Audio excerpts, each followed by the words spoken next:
मेथीची भाजी खायला आवडत नाही तर माझ्या पद्धतीने नक्की एकदा बनवून पहा. बोटे चाटून पुसून खाल.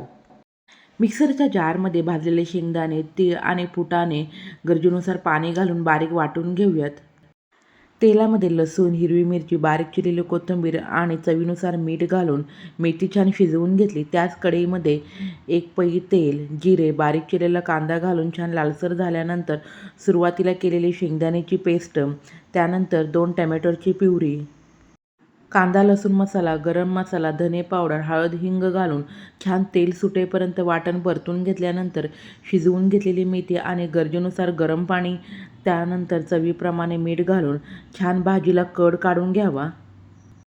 भाजीला कड आल्यानंतर तेलामध्ये लसूण आणि काश्मीरी लाल मिरची पावडर घालून तडका लगेच भाजीवरती घालून गॅस बंद करून घरातील दुधावरची मलाई फेटून घालावी. अशा प्रकारे मेथी मलाई तयार.